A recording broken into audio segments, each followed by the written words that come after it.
Welcome to Grace Abounds. I'm Pastor Emily Baton. Today, I will be sharing with you my Sunday sermons from St. John's Lutheran Church in Palm Desert, California.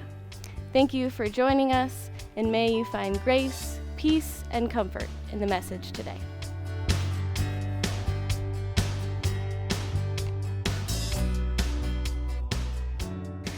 My first introduction to tithing came when I was pretty young. I had been given a piggy bank from Thrivent, a financial service organization. But it wasn't just an ordinary piggy bank. It was divided into these different sections, labeled with how the money would be used, like save, spend, donate, etc. I had been given $10 for my birthday, and I wanted to know how much should go in the donate section. So I asked my pastor parents, how much should I donate?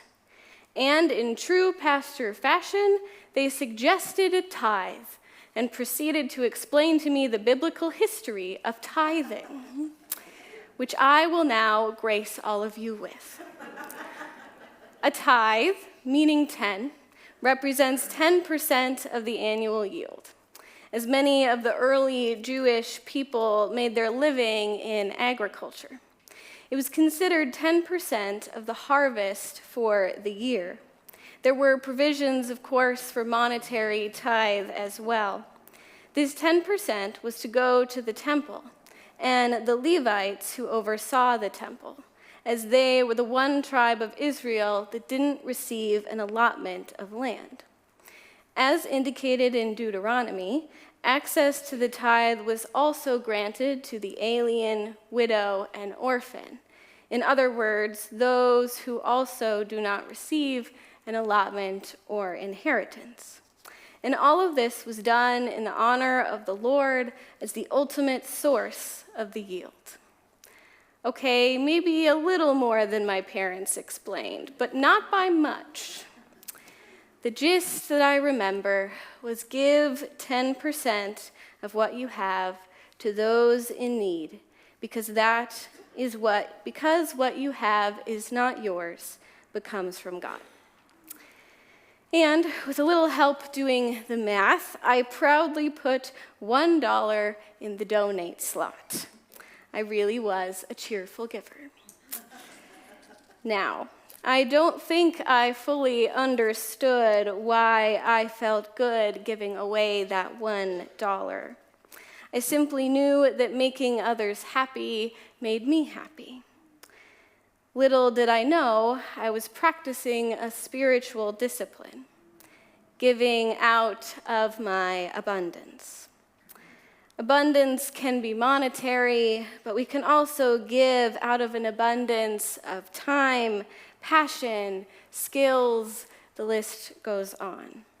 All of this falls under the spiritual practice of giving. When one lives in abundance rather than scarcity, you receive abundance in return. To give is to receive contentment in the soul. And as Paul writes, and God is able to provide you with every blessing in abundance, so that by always having enough of everything, you may share abundantly in every good work. It reminds me of another practice from the Hebrew Bible that comes from Leviticus. When you reap the harvest of your land, you shall not reap to every edge of your field or gather the gleanings of your harvest. You shall leave them for the poor and for the alien. I am the Lord your God.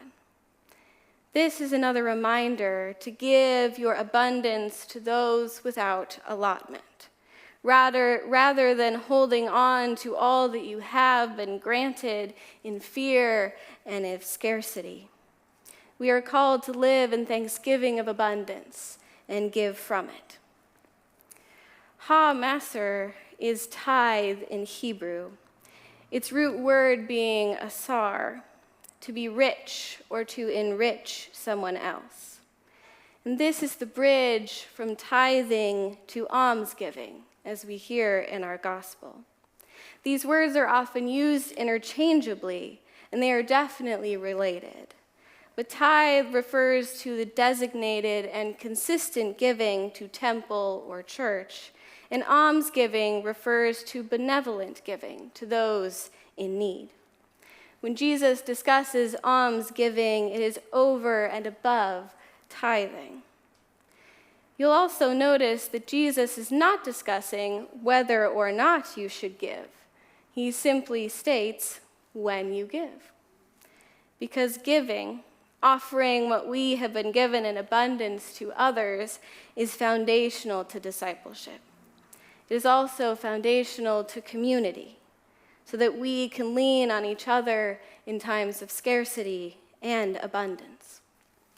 So if Jesus is not addressing when we give, then what is this text about?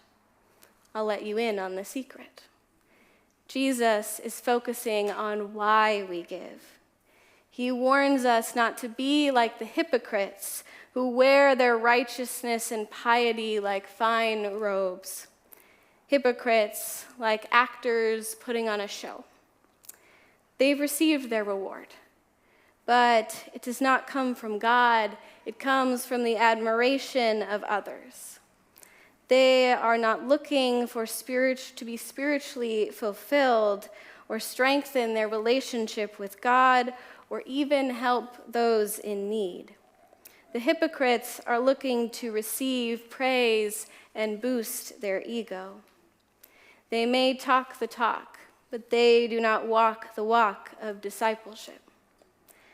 I would say that one of the biggest things Christians are accused of today is being hypocritical. And it is not a completely unfounded accusation. It is hard to trust someone who says one thing and does another, who claims righteousness while harming others and does nothing but everything for themselves.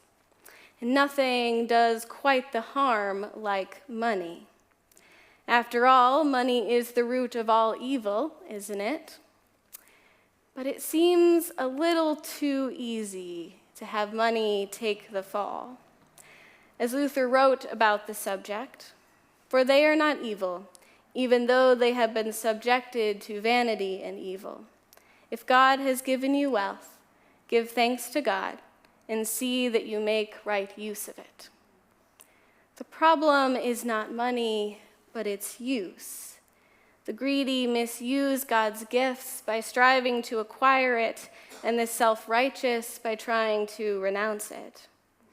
The end result for both is insecurity, because trust is placed in personal achievement rather than God.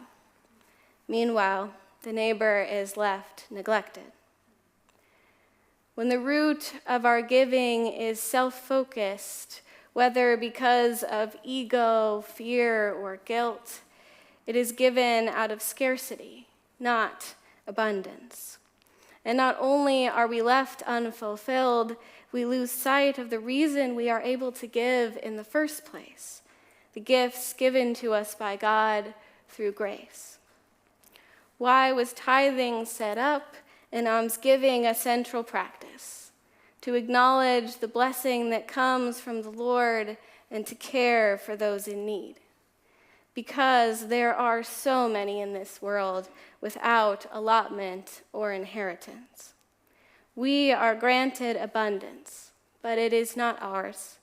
It is a gift meant to be given. Amen.